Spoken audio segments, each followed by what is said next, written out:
Hello everyone and welcome to the third part in the Mercedes CLS project series. So a quick recap for those of you who are new.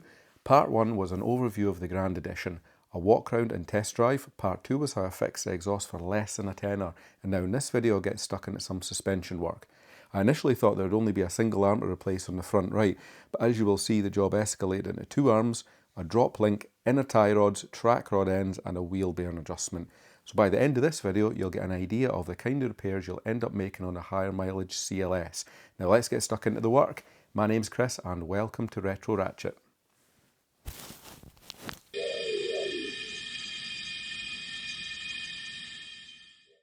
Right, today's job is changing out this thrust arm on the Merc. So it's going to be a case of getting the track rod end off there to give us access to the ball joint on the arm to actually get a little scissor ball joint splitter in there. I did try it yesterday with just a standard ball joint splitter, but it didn't work. So that's the plan, get that off, split that, and then we unbolt from here, and it should be an easy job. Jesus, that came away with a bit of a bang.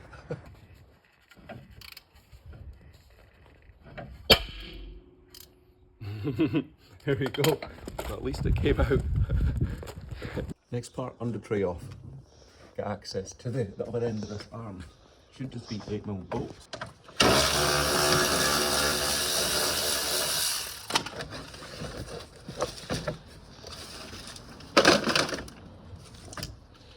Right, and now we can see what we're dealing with under here. Here we go. There's the other side of that arm there. So there's a bolt head there and a nut on this side.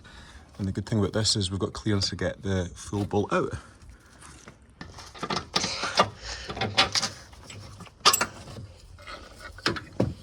And there we have it. Old arm. And what do we think of this then? Oh yeah, plenty of wear. You can see it there. Bush itself's totally knackered. That big hole around there. Yeah, and then other side ripped on there. But I thought the noise was coming from here. But I guess we'll have to wait and see till we fit the new one. And they certainly look the same. Right, so we'll get this one fitted up. And note here that these are adjustable as well. One other thing just to note, if you're ever doing these, inside these you can see there's 4 little lines as such, which allow adjustment of these. Now, this has actually just got standard bolts. They're not actually eccentric bolts or washers that people sometimes believe you fit to these. It's basically a 3-position system. So you get fluted adjusted bolts from Merc, and then they go in either that position, the mid position, or the end position. But this looks like this one has just been set up standard in the past. So we'll just do the same here, reuse the bolts, and then get all the tracking and alignment checked once it's all on. Now what we'll do is we'll get the car back down into normal ride height and try and clamp that one up. You have to adjust it. You have to torque that one while the car's on the ground, otherwise you'll rip the rubber bush. So unfortunately, after fitting this front thrust arm here, the car was still clunking quite badly, but I have figured out what it is. Turns out it's this bottom arm here, where the, might not be able to see that, take the camera, and down there, you can see it's got a missing drop link. So I took that off yesterday, and you can just hear that clunking in there. There you go, you can hear that. So we took that off, and that narrowed down, that's what the noise was. So that's integral to that bottom arm. So we take that bottom arm off, strut. So I've ordered a new drop link and a whole new bottom arm, and hopefully that should resolve the problem. Right, so that's the arm out. Plenty of wear in that ball joint in there.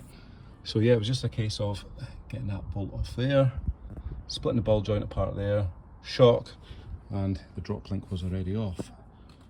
So a few days have elapsed and all the new parts have arrived for the Merc. So there's our new bottom arm, complete with a functioning ball joint. Obviously the bushes are already pressed in, and that is our new drop link. So I'll put the prices up at the end of this project so you can find out how much all this is costing me.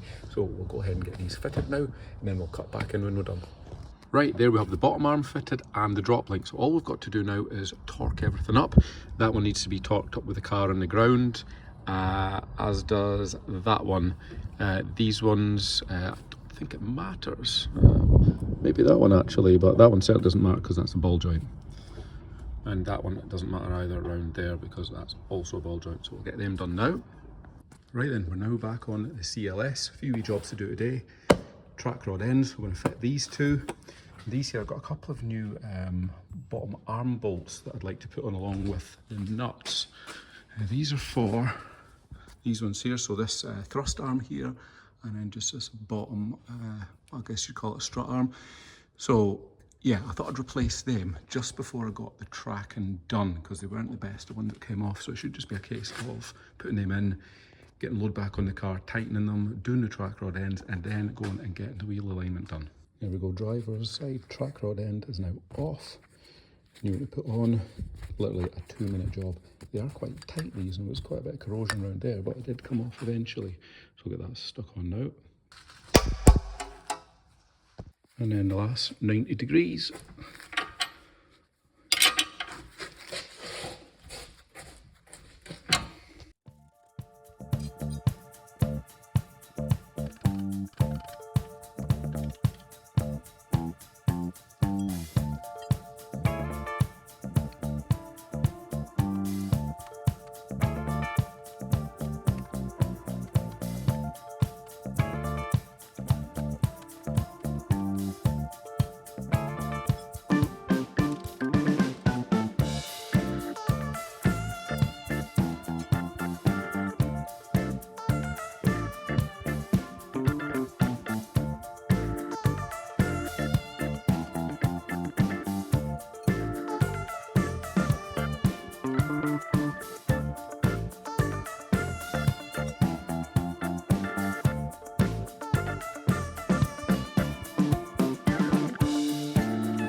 And there we have it, job complete.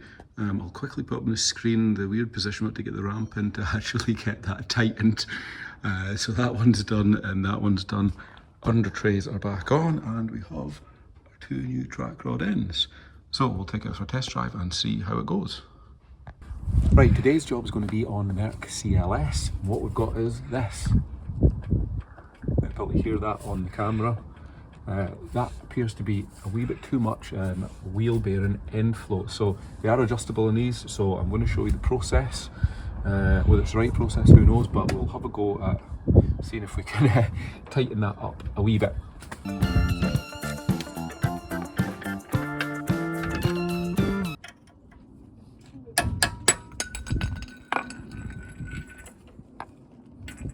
Right, so we've removed the brake caliper, just so there's less resistance on the disc while I'm pulling at it. Some people do remove the disc, but I'm just going to leave it on. What I'm going to do is I'm going to fix it in place with original wheel bolts, just with a couple of nuts on there. Otherwise we will get a bit of movement. So tighten them on. So that's not going to go anywhere now. Take our Allen key and we'll loosen off the pinch bolt. There you can see the that's the wheel bearing loose there, completely loose to finger tight. So I marked originally where it was. So what we will do is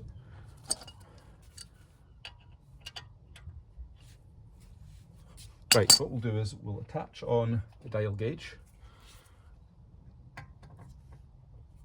So turned on there.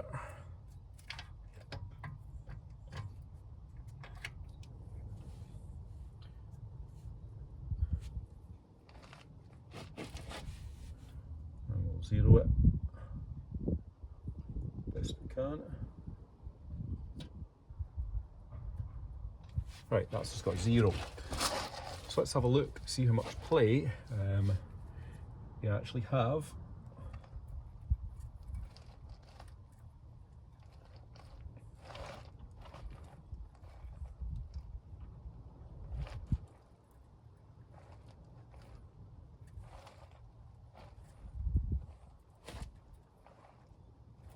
So to me that looks like 0.03 mil. We need it between 0.01 and 0.02. So yeah, definitely a good bit there, and you're looking at that. So we do need to nip it up ever so slightly. What we'll do is, we'll nip it right up there so there's no movement, just to demonstrate. Readjust that, as close to 0 as we will get. Now, there you go, as you can see, there's basically nothing on it there. So what we want is to introduce a wee bit of movement there. We will readjust that.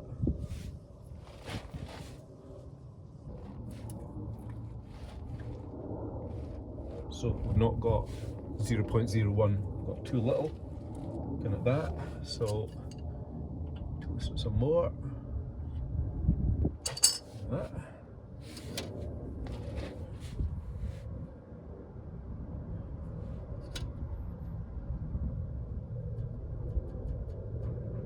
So 0. And pull at this.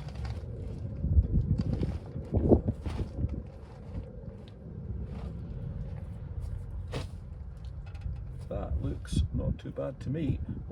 A deflection, the other side is 0 there. So go a wee bit tighter.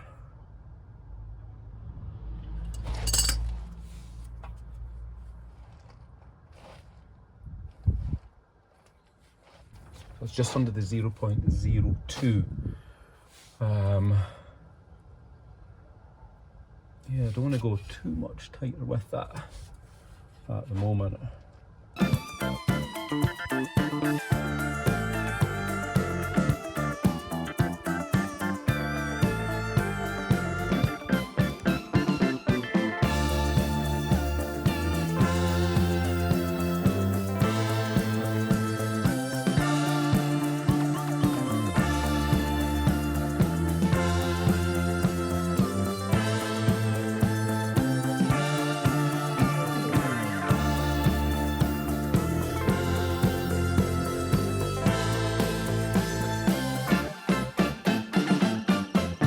Next wee job on the CLS, inner tie rod. So we took it to get the wheel alignment done and they never managed it because the threads on these are knackered there. And in fact that one has got a bend on it, so that's really nice. So I've got this one off, and now I'll show you how I took it off on this side.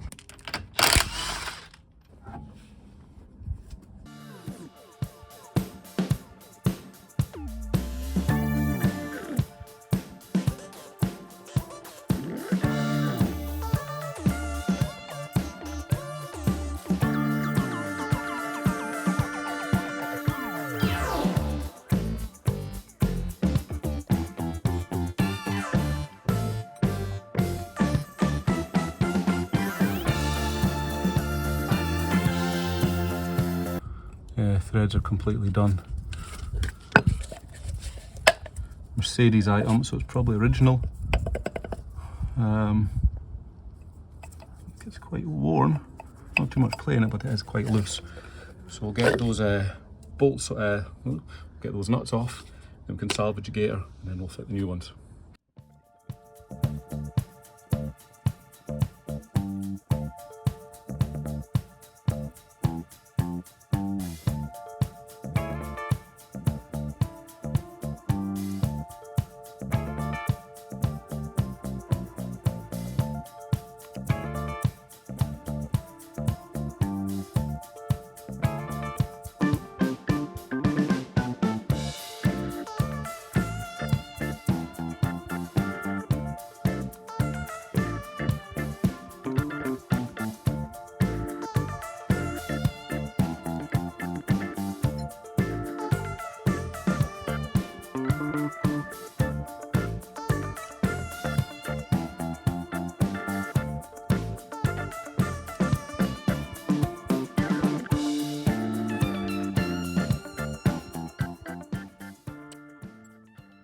And that concludes the third part to the Mercedes CLS project series.